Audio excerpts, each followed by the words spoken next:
السلام عليكم ورحمة الله وبركاته، مساكم الله بالخير يا أخواني يا أخواتي الكرام. وعلى وجه الخصوص المرضى، تبي تشفى بعد الله سبحانه وتعالى، خليك قريب من الله سبحانه وتعالى. في حالات كثيرة كان عندها أمراض كثيرة ومزمنة شفيت. الحالة اليوم حالة أصيبت بشلل نصفي وشفي بعمل بسيط، رجاء رضا الله سبحانه وتعالى. معنا عبد الله العنزي الآن عنده سمنة مفرطة، وقبل ذلك كان عنده شلل نصفي وشفي من هذا الشلل، لكنه ما زال يقبع الآن على سرير المرض من 4 سنوات. أنا أبغى عبد الله تقول لنا كيف أصبت بالشلل وكيف شفيت بفضل رب العزة وجل. الله سبحانه وتعالى قريب يا أبوي، كريم لطيف مجيب من دعوة الداعي إلى دعوة. الله أكبر. كان عندي شلل نصفي كامل، ما أقدر أشرح لك يا أخو. نعم.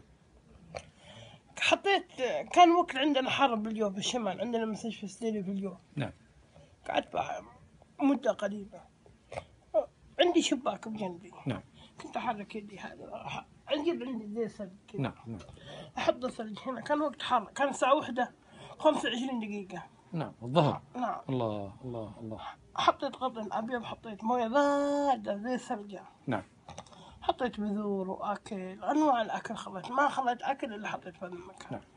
حطيت موية باردة، نمت شوي وصحيت، لقيت عصفور ياكل من هذا الأكل. نمت شوي صحيت، لقيت عصفور ياكل من هذا الأكل.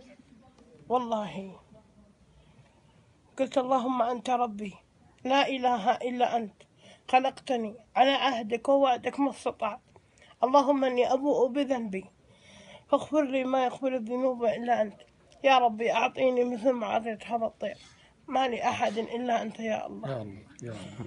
والله كل ما نقرأ الطير أحس بنقرأ جسمي كامل كله. الله. كل ما أتحرك جسمي كامل الله. كله. الله. هذا فضل الله جل جلاله الله. وكرمه وبلطفه سبحانه. هذا الحرك جسمي كامل كله ما شاء من أوله لآخره. ما شاء الله ما شاء الله. الحمد لله الحمد لله. شفتوا يا اخواني يا اخواتي الكرام، خلكم قريبين من الله سبحانه وتعالى. ربي ما يرد دعوة اي مسلم اي موحد، نظن بالله سبحانه وتعالى الظن الحسن ونشفى. هذه رسالة لجميع المرضى ايا كان هذا المرض.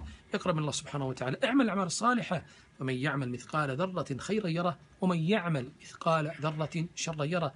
وهذا الأخ عبد الله الآن علمكم بهذه القصة البسيطة. سووا خير في الطيور، في الحيوانات، في الأوادم، في الأقارب، في الجماعة. الأقربون أولى بالمعروف. هذه رسالة أبغى أوصلها لكل إنسان، لكل مسلم، حتى ينتشر الخير ونشفى من الأمراض بإذن الله سبحانه وتعالى. وراكم وعبد الله إن شاء الله العنزي على خير. يا مرحبا بك بعد قلبي، الله يجزاكم جنة، يسعدكم إن شاء الله في الدنيا والآخرة. الله يبارك الله فيك. في أمان الله أخوي عبد الله. في أمان هلا الله. بعد قلبي.